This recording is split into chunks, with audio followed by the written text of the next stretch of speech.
Hi, guys. It's Eric Lee here with Equity Real Estate. Just saw this news article and thought I should share this with you. Now, most of my stuff is designed for real estate agents. If you happen to be a member of the public that stumbled onto this video, this one actually might be interesting to you. So, what are love letters? Love letters are what buyers write. So, we're coming out of an extremely competitive market. Home goes on the market, 20 offers overnight. The highest I heard was, I think, 60 some offers. And, they're just doing everything they can to try to win the bid. One of the things that they tried to do is buyers would write love letters. We love this home so much. So a simple love letter would be, we love this home so much. I couldn't help but imagine my kids on Christmas morning coming down the stairs to the Christmas tree and just having this wonderful moment together. And you might think, you know what? I like that. That sounds really good. I would like to see your family in this home. However, here's the pothole that we're hitting. And in some cases, we're hitting it hard. Okay. In fact, we hit it so hard that some states like Oregon banned it. They said this is illegal. You cannot write love letters. Now, that law has just been deemed unconstitutional in Oregon because it violates the First Amendment free speech rights that people have, but there is a purpose for it.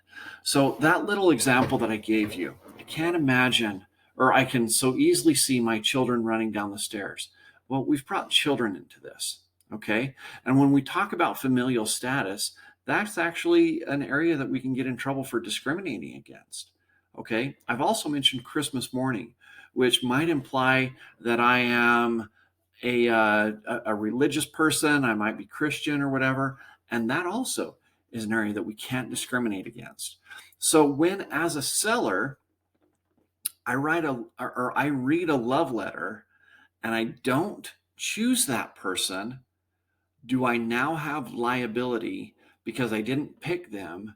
Because maybe what went through my head is, I don't want to sell to a Christian, or I don't want to sell to somebody that has a whole bunch of kids, right?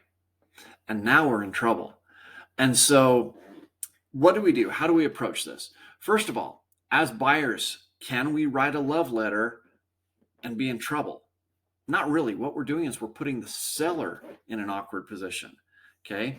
So if you do want to write a love letter, they can be very powerful.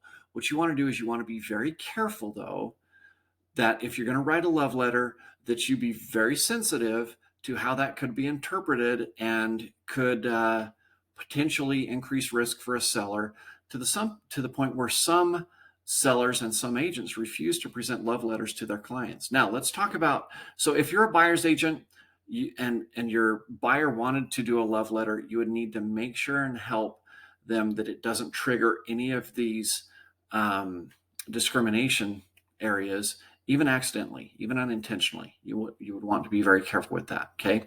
Now, as a listing agent, you might want to have a conversation, even though it is legal for a buyer to send those love letters. You might want to have the conversation with your seller saying, this is the risk that you could be in. And so if we look at this takeaway right here, sellers should assess offers using objective criteria such as price and timing. The fact that their kids would love this home on Christmas morning really shouldn't be the factor that decides that you sell the home to them. It should be they're making you the best price, the timing fits with your timing. That's great. Okay. So we don't want to subject our sellers to potential fair housing violation if the seller uses information revealed in a love letter to enter into or deny a transaction based on a prohibited characteristic.